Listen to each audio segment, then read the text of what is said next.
11월 17일 화요일 말씀 묵상 시작하겠습니다. 안녕하십니까? 수원에 있는 주원우리교회 한승환 목사입니다. 오늘 우리가 함께 나눌 본문은 역대하 14장 2절부터 15절까지입니다. 역대기 14장부터 16장까지는요, 남유다의 아사왕에 관한 이야기입니다. 오늘 본문은 아사왕의 가장 역동적 기간인 초기 10년에 관한 통치 내용을 다루고 있습니다. 아사왕의 시작은요, 종교개혁과 같은 통치로 시작했습니다.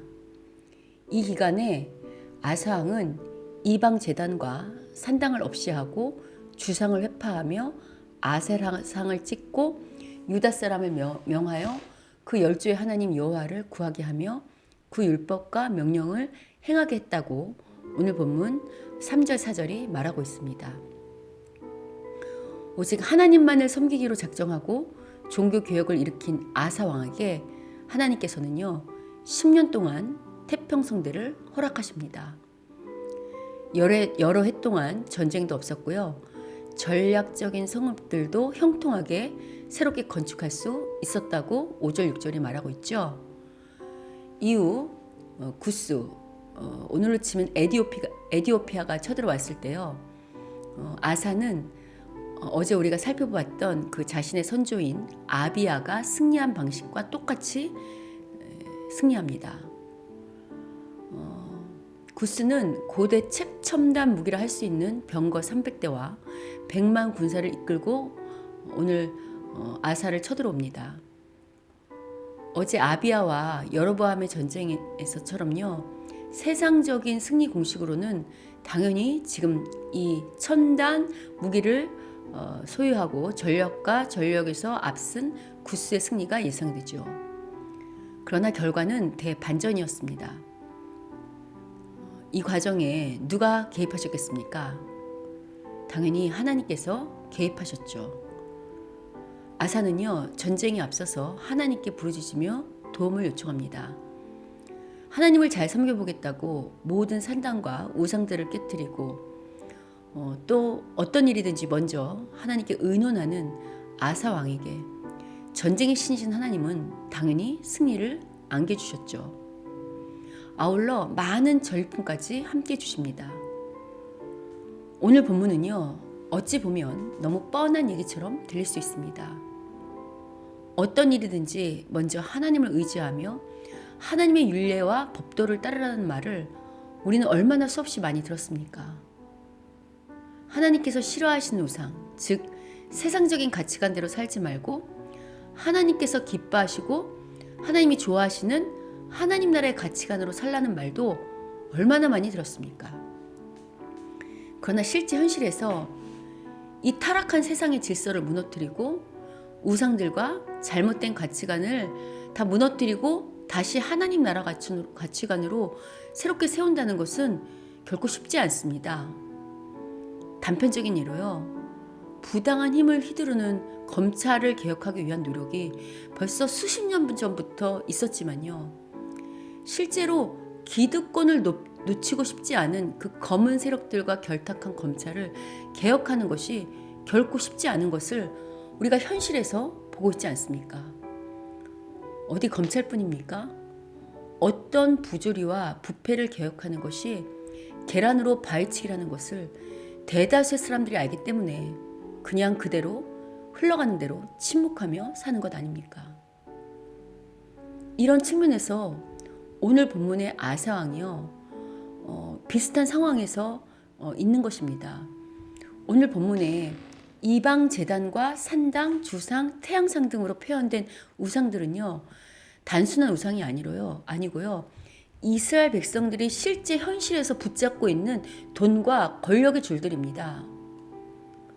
연결되어 있는 우상들이죠.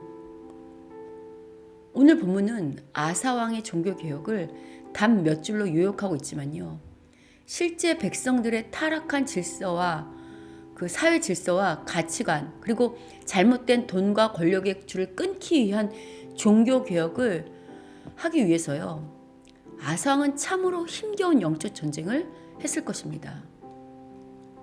그러나 아사왕이 힘겹다 할지라도, 계란으로 바위치기와 같은 영적 전쟁이라 할지라도 그 영적 전쟁을 포기하지 않았기 때문에요. 실제 현실에서 구스와의 전쟁에서 승리할 수 있었고요. 새로운 성읍들을 건축하며 태평성대를 누릴 수 있었던 것입니다. 이처럼 우리가 하나님을 믿는 승리의 백성이 된다는 것은요, 결코 추상적인 것이 아닙니다. 16세기 부패한 로마 교황청과 맞서 싸웠던 그 마틴 루터의 종교개혁은요, 참으로 계란으로 바위치기와 같았습니다. 당시 로마 교황은요, 유럽 각국의 왕을 자기들이 친히 인준할 정도로요, 그 정도의 권력을 지녔었고요. 또는 정권에 따라다니는 돈줄을 가졌으며 이것을 지키기 위한 군대도 거느리고 있었습니다. 이처럼 막강한 권력 앞에 면죄부를 포함해서 적어도 95개 조항이 비성경적이며 거짓이라고 만인에게 폭로하며 그렇게 맞섰던 그런 마틴 루터를 교황청이 그냥 둘 리 없겠죠. 그래서 1517년에는요, 종교개혁을 시작한 이 루터가 이단으로 정죄당했고요. 그의 동지들은 재산까지 다 압류당했습니다. 1529년에 재판을 받기 위해서 루터가 국회로 소환되었을 때요, 많은 사람들이 루터에게 재판에 가면 죽는다고 가지 말라고 만류했습니다. 이런 상황에서 루터는 얼마나 이 종교개혁을 중단하고 싶기도 하고 절망스럽기도 하고 낙심이 됐겠습니까? 그런데 그럴 때 이때 루터가요, 시편 46편의 말씀으로 이 절망과 낙심에서 새 힘을 얻게 됩니다. 그때 지은 찬송가가 바로 여러분이 잘 아시는 내 주는 강한 성이요, 그 찬양 아시죠? 그 찬송가입니다. 새 힘을 얻은 루터는요, 그의 주장을 취소하고 요구하는 재판정에서 나는 다른 말을 할 수 없습니다. 주님, 나를 도우소서라고 담대하게 외쳤고요. 그래서 계속해서 종교개혁이 일어나서 오늘 우리까지 이런 새로운 개신교가 이어지는 그런 역사적인 디딤돌이 되었던 것입니다. 당시 상황으로만 보면요, 루터는 죽을 운명이었습니다. 그러나 하나님은 올바른 신앙을 위해 싸웠던 루터 편이셨습니다.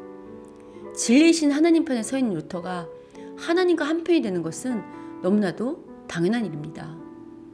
하나님은요, 루터처럼 하나님의 진리 편에 서 있던 당시 독일의 지배계층이었던 제후들을 통해서요, 루터를 보호하셨습니다.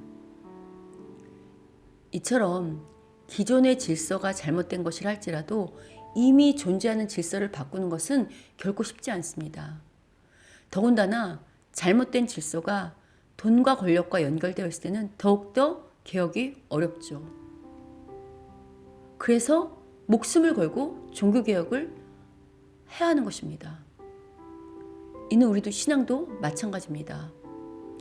예수를 믿는 우리 모두는요, 오늘 본문의 아사왕처럼 매 전쟁마다 승리하며 평안한 태평성대의 삶을 살기를 소망합니다.